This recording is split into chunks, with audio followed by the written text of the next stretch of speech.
The president is your employee. Your president is your employee. You employed the president. You elected him to that place to serve your needs, to attend international conferences and attend international meetings and come back to give you updates. And not to just be the way he is, to himself and to himself alone. People are saying, and activists are even saying that the president doesn't owe anybody any explanation for anything he does. Really? Really? Okay, let us see. Dark laugh. Dark laugh. Somebody is underperforming. You are singing his praise. Somebody is underperforming. You are chanting his hymns everywhere. You are composing songs for him. You are celebrating mediocrity. That's the simple word. You are celebrating mediocrity. You are celebrating stupidity. And you also are stupid. And you think everything is fine, everything is okay, everything is well. Life goes on. Maybe. Let us see how that turns out.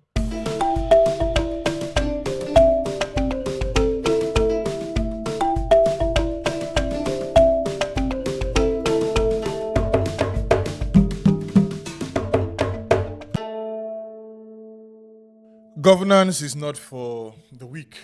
It is not for the lazy. And it is not for the uninformed. Governance is not for the weak. Governance is not for the weak. It is not for the lazy. It is not for the uninformed. Yet we see this every day. We see the very opposite of what was just stated here every day. Every day in the course of our life. We see this every day as Nigerians. We see this every day as Africans. We see this on the global stage, and many persons think it's a thing born out of their own environment alone. We find a whole lot of incompetent persons getting to charge the course of our lives as Nigerians now into the future. We see people who have no business in office being in office to ordinarily do and sell us ideas that ordinarily shouldn't be sold to us now, tomorrow, or in the future. And why is a conversation like this important? It's important because we ordinarily need to come to look at leadership for what leadership ordinarily is. Nigeria's leadership, is categorized into different stuff, but one thing you cannot take away from the situation on ground is the idea of the crisis and the consequences we as a people ordinarily tend to pay now into the future. You would not need anything to tell you that there's a dysfunction and that there's a dystopia in the realm that is Nigeria at the moment, and you won't take too long, you get to find that. You hit the road, be you in Lagos, be you in Abuja, you begin to see things and symptoms that ordinarily tell you that there's a problem down here. And there's a problem because intelligence has not been looked at, strategy has not been looked at, and discipline has not been looked at. These are things leaders need. These are things we as a people need. These are things you need to drive an economy. Because leadership is about responsibility, right? It isn't about entitlement. It is not the fact that you are coming today, you want to tell us that, it is your right to ordinarily be our own leader, purporting what our current president will get to call Emilokon. It is my turn, and that's final. It is my turn to rule. It is a thing that ordinarily should be disturbing many persons, even during the campaign.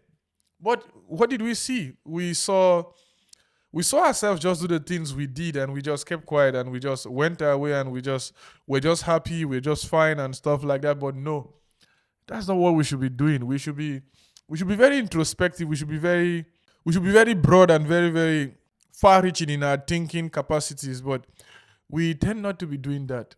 We tend to just look at leadership as a thing born out of entitlement, and we share and distribute offices to different persons in and about our political ties and how we ordinarily tend to think that ordinarily things should be going. But again, if that was just in and about the fact that we just share offices to people, even those who claim to be entitled to these offices and they carry out the function, we would have said, okay, it should be looked at as a sense of healthy competition. But no, there's no competence. In fact, there's a competition between competence versus mediocrity in Nigeria. And mediocrity is seen in our landscape today, tomorrow, every day, and many persons almost say or do nothing. We just go about living life as if everything is fine, everything is okay, we are all good, we are all fine. Everywhere good, everywhere good, everywhere good. Like D1 will get to tell us everywhere good. Shalom. D1 here. But that's not the case. The case down here is that we are deeply, deeply misgoverned. We are badly governed, we are poorly governed. The society ordinarily is problematic. The involvement of the people in governance is very, very disturbing.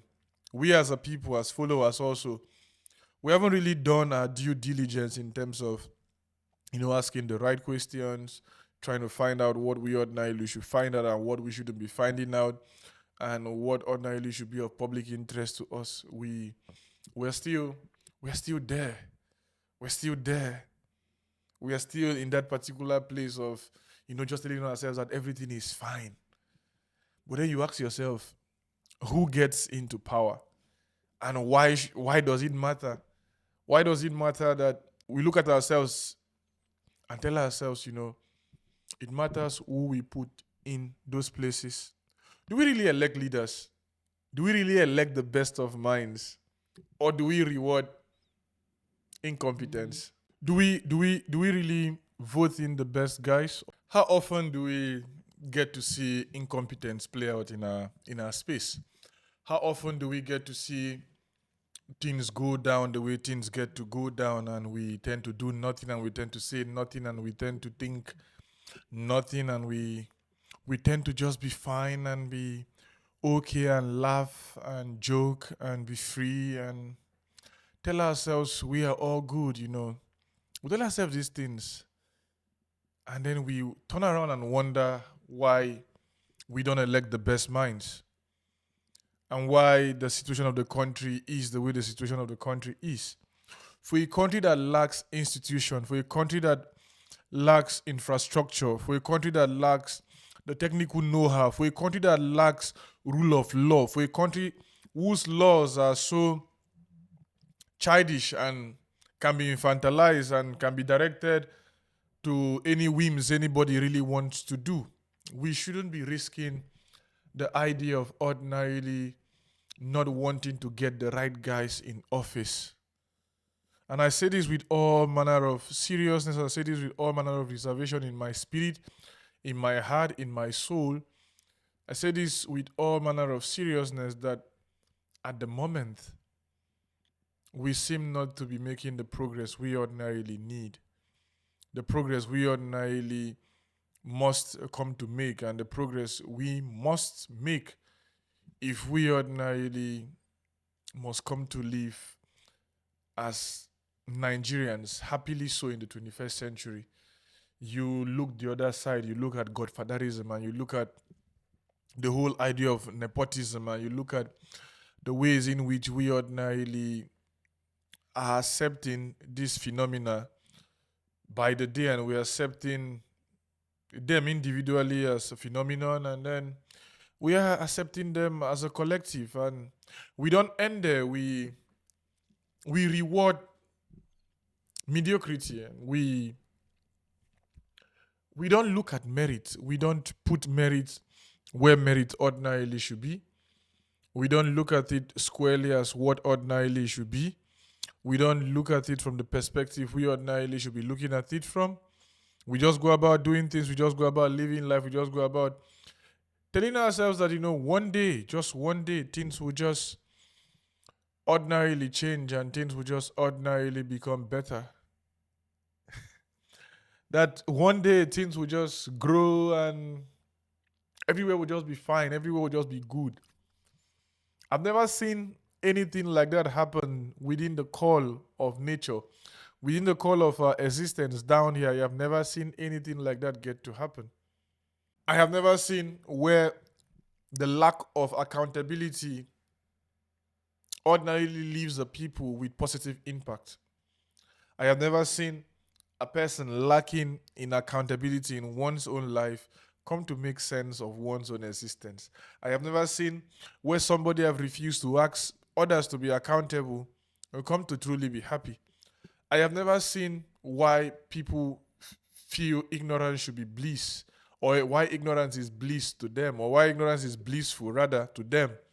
I would never come to terms and I would never come to understand why people think they can just do what they want to do, when they want to do it, how they want to do it, and everything will just be fine. I would still struggle to understand the same way I'm struggling at the moment to understand why we think being accountable is a problem. I want to understand why we think the way we think and how we think life ordinarily should go. I want us to be all we ordinarily can be, as opposed to what we currently are doing to ourselves. Look at your life, look at my life. To what level are we accountable to ourselves and to those we ordinarily are supposed to be accountable to? And how much are we paying for putting the wrong people in power? How much are we paying for allowing mediocres get to rule our country? For how long are we going to suffer at the hands of visionless and purposeless leaders, from the hands of leaders who ordinarily don't think about the people but just think about the emancipation that is their life and that of their family alone, and amass wealth beyond human imagination and with no thought for what ordinarily should be done? For how long? What are we paying? What are the consequences of our crimes? Is it something we can manage? For how long can we manage these crimes? Are we fine? Are we good? What should be done? What should be done? And what are the consequences of stupid and lazy leadership? What are the consequences of being very lazy? What are the consequences of being very foolish? What are the consequences of allowing foolish people get to champion the cause of a country? Economic collapse, of course. Mismanagement of fund. Mismanagement of fund. Mismanagement of funds. You can't run away from that particular fact, can you? You cannot. How do you want to start? How do you go about it? How do you keep your head and how do you deceive yourself that, for the life of you, for the life of whatsoever, that ordinarily the economy will not collapse?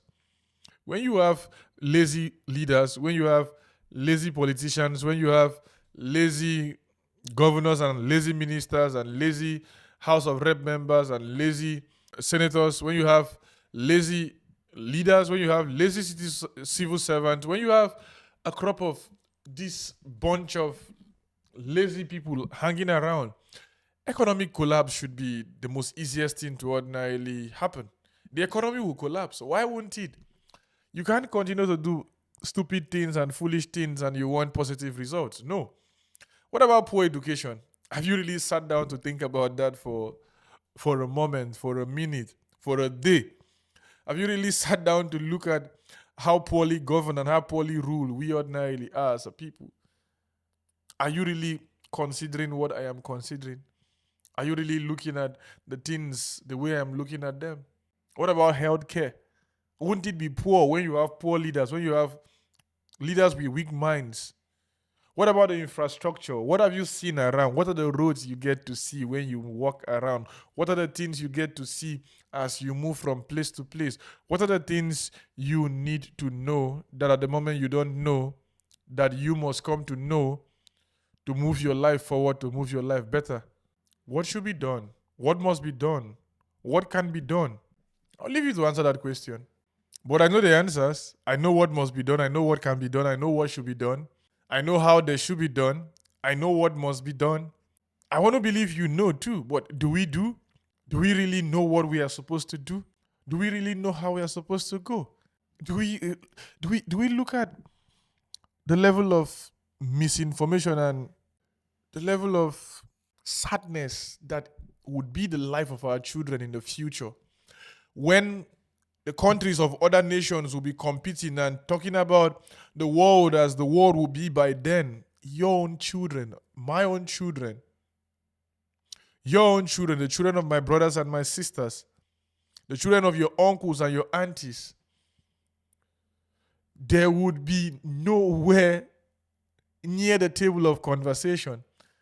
And if you at the moment don't still know that there is a race going on, the whole idea of global order and the restructuring of the world and ordinarily how things are supposed to be, you probably are living in like 7 centuries before the one we ordinarily are in. Centuries long gone, century past. Because I want you to imagine what will become of our country if in 30, 40, 50, 60, 70, 80, 90 years from now, we don't come to do things the way we ordinarily are meant to do them now. If we don't come to pay the price of proper education, if we don't come to pay the price of looking into our curriculum, if we don't come to pay the price of looking into our societal problems, if we don't come to look at the socio-economic problems that will arise in Nigeria, when and if we fail to treat our problems squarely and treat them rightly and treat them the ways in which we ordinarily are supposed to treat them, we would crumble. We would so crumble. We would so fall to the ground. We would so fall that you cannot even imagine how bad things would be when we don't look at our lives for what our lives ordinarily should be, when we don't look at ourselves for what ordinarily we should be, and when we don't look at how we ordinarily can better our lives and better the lives of our children and better the lives of our society. When we don't do all of this, we are going to be desperately in need of help, in need of love, in need of care, in need of support, in need of aids, and everything. Don't tell me you don't know the level of misinformation and the levels in which our kids have descended, whereby they cannot even stand critical thinking, whereby they cannot even differentiate and distinguish between what is and what ought to be. And yet we tell ourselves that all is well, all is good, all is fine, all is beautiful, all is perfect. And we tell ourselves we're fine, we don't have any problem, we are good, we will go the way we go, and we will continue the way life ordinarily is to continue. And we see what happens here and there, now and then. What about healthcare? When you have morons as leaders, you come to have the type of healthcare we have in Nigeria. When you have thieves as politicians, you come to have the kind of hospitals we have and the ones we don't even have. When you have bad leaders ruling us, you come to have the situations we find ourselves in, whereby mothers die, whereby fathers die, whereby pregnant women die on end, whereby children die before age 5, before age 3, before age 2. You come to have a health system that ordinarily don't even know the health statistics of its members. What about research institutes researching local diseases and local problems and searching how to get solutions from within us? What happens when you find yourself in a place where I was a few years ago, watching my grandfather die slowly, watching my grandfather die the way he did, only for a few months down the line, my father would join and would die. What about your father? What about your mother? How did they die? If they are not dead, how did your grandfather die? How did your brother die? How did your sister die? Were they properly taken care of, and for how much, and in which hospital, and by which doctors and nurses? The ones we train with barely any equipment, and they still go on to outsmart themselves and produce things we ordinarily can't even imagine. The joke is on us, The joke is on us, Nigerians. The joke is on us, my brothers and sisters. The joke is on us. The joke is on us. The joke would always be on us. The joke will continue to be on us if we don't stand tall and stand strong and stand erect to do what we ordinarily are supposed to do, to help ourselves, the ways in which we ordinarily should help ourselves, and how we ordinarily should go about our lives. We will continue to be here. What about infrastructure? Do you have any? Do we have any? Do we have libraries? Do we have libraries? I want to hear from you. Do we have public libraries? Do we have libraries well to do? How many of our scholars get to leave the country every day? If the situation of the country is well off and safe and sound, should we be out here searching for institutes that would still give us curriculum still different from ours, and we will still be struggling to fit in and fit? How do we How do we come to terms with the situation at hand? How do we come to tell ourselves that, you know what, life can be better? Amidst all the distractions we get, amidst all the problems we see, there are no roads, there are no hospitals, there are no ambulance down here to fix our health problems. There are no hospitals in the villages. Have you ever lived in a rural area? Doesn't it bother you that the way life is at the moment is not the way life ordinarily should be? And when all this is happening, when there's poor education, when there's poor healthcare, when there's poor infrastructure, insecurity takes the front stage, corruption comes in, lawlessness takes its full course. Rise of insecurity becomes the order of the day. Why is it so? It is so because people need to survive. And in the state of nature, in the Hobbesian state of nature, or in the state of nature proposed by other guys, you get to see that anarchy is just in and about the corner, because people need to survive, people need to eat, people need to drink, people need to be healthy, people need to stay well, people need to do the basic things they ordinarily are supposed to do. And in doing that, they come to the stage where they tell themselves, you know, I think at this point I need to reorganize my life. I think I need to feel secure. And insecurity here doesn't necessarily have to come from somebody invading your house. The fear alone of somebody invading your house is enough to send shivers down your spine. And you see us so insecure. We don't trust anybody. We don't trust ourselves. We don't trust our government. We don't trust our friends. We don't trust our neighbors. We don't trust anybody. And why should we trust these people? Why should we? Why should we trust these people? Do you have answers? I don't think you do. I don't think we have to trust these people. I don't think we have to trust ourselves because we've betrayed ourselves. And so you see this lingering sense of insecurity hanging in the air and hanging on and on and on and on. When somebody has his mother to take care of in the hospital and doesn't have a place to go get money, and you tell him not to go steal or kidnap somebody. When somebody doesn't know where the next meal is going to come from, what do you want them to do? You want them to just hang on and be fine and be happy and smile at you and smile at everybody? Is that the solution to the person's problem? You think that is going to help the person do anything? The person is going to go out of his or her way to do what he or she needs to do to see to it that life works for him and life works for whosoever is standing, whosoever is in need of the support that he ordinarily should provide. And so with that, you get to see lawlessness. And when it goes in and becomes what it ordinarily should be, you see a break of law and order here and there. You get to see people ordinarily do stupid things and say stupid things and live stupid lives. And nobody cares. Nobody comes to care. Why would anybody want to care? And we continue like that. And you see corruption. Corruption is the canker worm that has eaten deep into the Nigerian fabric. We all know that was a definition given to us, but nowadays we can't even say anything about corruption. It's so thin and it's so narrow that we don't even know what it is. We don't even know what corruption is. We don't even know what it shouldn't be. We don't even know anything.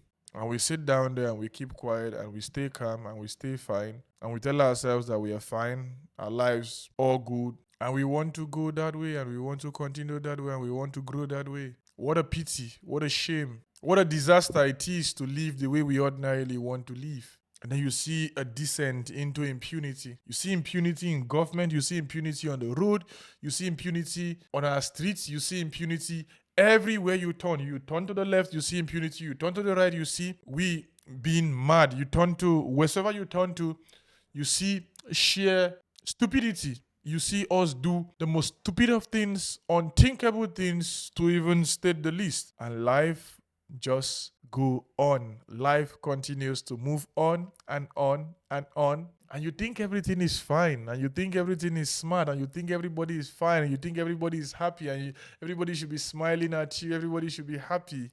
And you think everything is fine, everything is okay, you know, we have to move on and we have to move on and we have to go on and on and on, doing the many things we get to do and how we get to lead our life and how we get to live our life. Okay, let's see where that takes us. Let's see where that leads us. Let's see what ordinarily becomes the fate and the future of our life. Let's see how this impunity would save us. Let's see how supporting our brothers and supporting our sisters in doing stupid stuff and supporting them get to help us. Let's see. Let's see how it goes. Let us see how we ordinarily survive this race. The way we ordinarily think we can survive it. Have you looked at religion?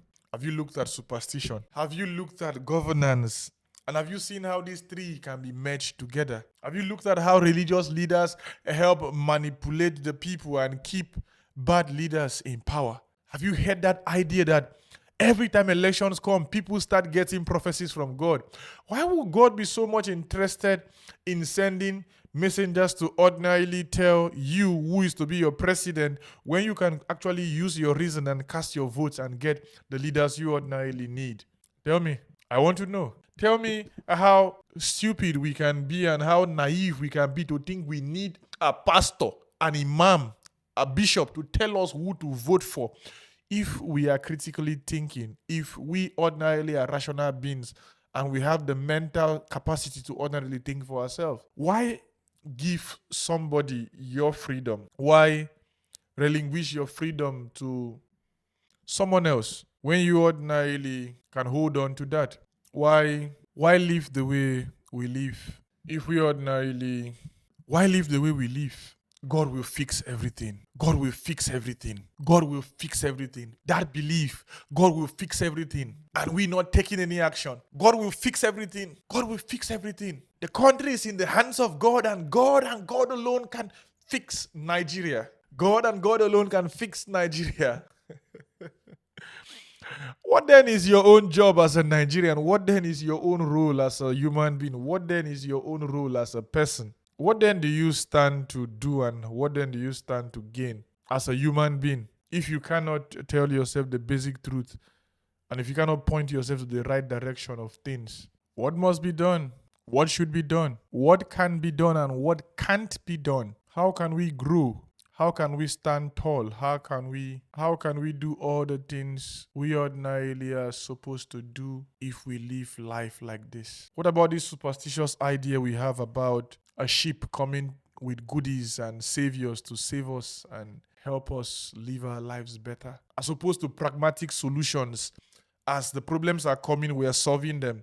As the problems are coming, we are solving them. As the problems are coming, we are solving them. What about this? Or do we just continue to allow these people do us these things they get to do us? I have never seen a people so backwards as my own people. A people who ordinarily should be telling themselves, we need growth. A people that should be telling themselves we need all the care we need and all the help we can get. A people that should be telling themselves how we must succeed and how we must lead life and how we must grow. How do you want to grow when you can't even see your own problems? What are the roles you have played in seeing to it that we at the moment are in the situation we find ourselves? What are the roles you've played in this game? What are the things you have done to enable, blind loyalty to politicians despite their failure? Are you really thinking? Are you really thinking?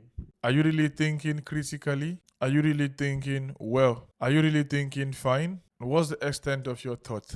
Are you really thinking strong?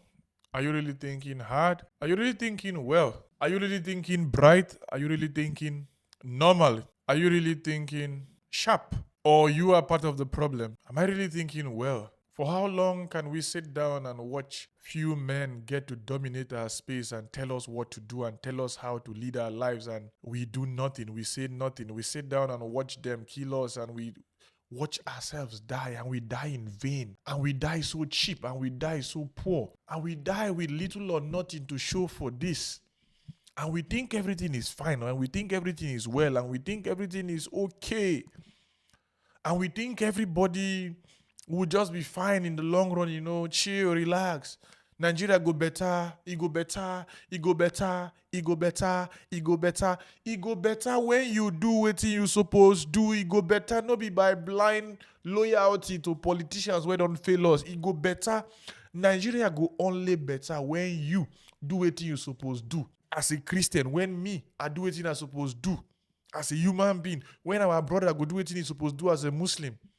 When our sister, we be atheists, go do what he supposed do, especially when we don't believe in God. When all of us do what we're supposed to do as humans. When we all do everything we're supposed to do as humans. It is in and about only that time that we can really beat our chest and tell ourselves that, you know what, the world needs help, and the world needs help now into the future. The world needs help now into the future. And what's the world if not our own world? What is the world if not the world we find ourselves and the world we live in? That's the only way we can go out of this problem.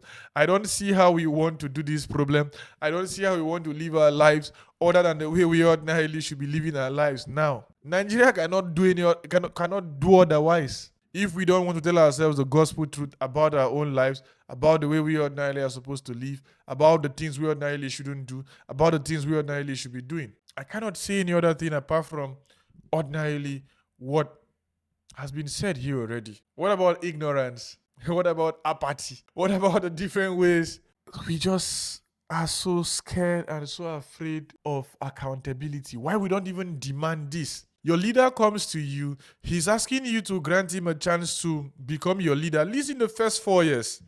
In the first 4 years, let's say things are not going so well for you, things are not going so well for yourself, and you need 4 years to ordinarily make things work. And then you come on, you take the reign of office and you give it to who you think ordinarily should be your leader, only for this person to underperform, only for this person not to perform well. What do? Do you keep quiet and look at him and smile at him and be happy at him and pat his back that, oh, he's doing well? No. You kick him out. You were supposed to kick him out. You employed him. The president is your employee. Your president is your employee. You employed the president. You elected him to that place to serve your needs, to attend international conferences and attend international meetings and come back to give you updates. And not to just be the way he is, to himself and to himself alone. People are saying, and activists are even saying, that the president doesn't owe anybody any explanation for anything he does. Really? Really? Okay, let us see. Dark laugh. Somebody is underperforming. You are singing his praise. Somebody is underperforming. You are chanting his hymns everywhere. You are composing songs for him. You are celebrating mediocrity. That's the simple word. You are celebrating mediocrity. You are celebrating stupidity. And you also are stupid. And you think everything is fine, everything is okay, everything is well. Life goes on. Maybe. Let us see how that turns out. Let us see how that goes. Let us see how you find peace. Let us see how you find joy in your life and you find solace, knowing fully well that you've caused people pain because of your ignorance, because of the fact that you don't even want to be told that you are ignorant, because you don't even want to be reminded of your own level of stupidity. Let's see how it goes. Let's see how life goes. Let's see how things move on. Everything will be fine. Don't worry. Chill, relax. Everything good. If that was really the case, it would have been a different thing. But there's nothing that points to anything good from bad leaders, from corrupt men and women. And so we must start educating the electorate. We must start making informed choices. We must start telling our people, we who at least appear sound and can critically think one way or the other, we need to start telling ourselves the truth of the matter. And the truth of the situation at hand is the fact that the world as we have it, the Nigeria of our dreams, the Nigeria as it is at the moment, is not the way we ordinarily envisaged it. And it's not the way ordinarily things are. We must do a whole lot. We must do a whole lot to ourselves, to our friends, to our neighbors, to as many persons that ordinarily need our support, to as many persons that ordinarily need to see us succeed. We must grow together. We must stand tall together. Else we crumble together. We must look at our leaders in the eyes and tell them, you are not doing okay. You must be sick. You must be mad. You must be crazy to think that things can just go and life can just be lived the way we ordinarily want to live them without ordinarily looking at things squarely from a holistic standpoint. Our religious leaders have to be called to question. We mustn't take everything a pastor, a reverend father, a bishop just tells you by the mere fact that they are bishops and priests and pastors and imams. They can be leading you astray. Where's your critical thinking? They can be leading you to doom. You have to challenge yourself and challenge yourself rightly so. Else you labor in vain. Else you just kill yourself. Else you just die. And you die cheaply too. And you die poorly too. And you die in ways you ordinarily cannot even imagine. And you die in ways you ordinarily cannot come to fully comprehend. And you die a stupid death, and you die a cheap death. You die deaths that are not really, really worth dying for. God is not coming to save us, apart from the fact that He has granted us the chance to ordinarily do and be what we can be now into the future the way we ordinarily should do them. And what am I talking about here? I'm talking about the chance of being human, the chance of being good, the chance of being sane, the chance of living life the way we ordinarily are meant to live life, leading our charge and leading our life in the direction we ordinarily should be leading our lives into.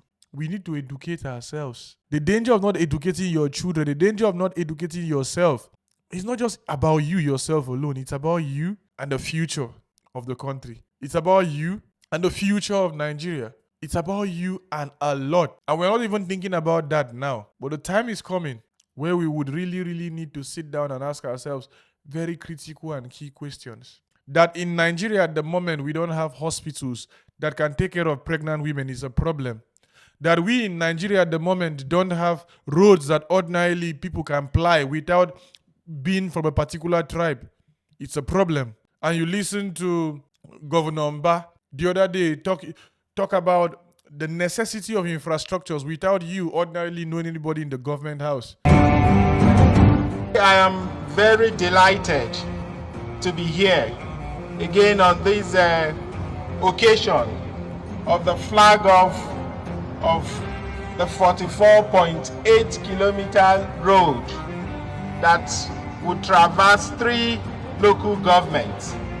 It would go through Udi, Eziago, and Uzowani. So we have the Ama, Eke, Iwolo, Olo, and Umulopa.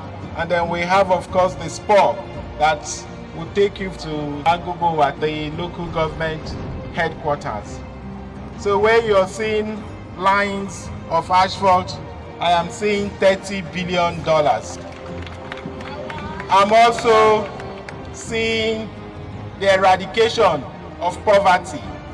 I am seeing an enhanced human welfare, enhanced human capital, enhanced human development. And that is essentially what paved roads do for us. Beyond the seamless movement of people and goods, it acts as a powerful force for economic growth. In 3 months, we're back here to commission this road.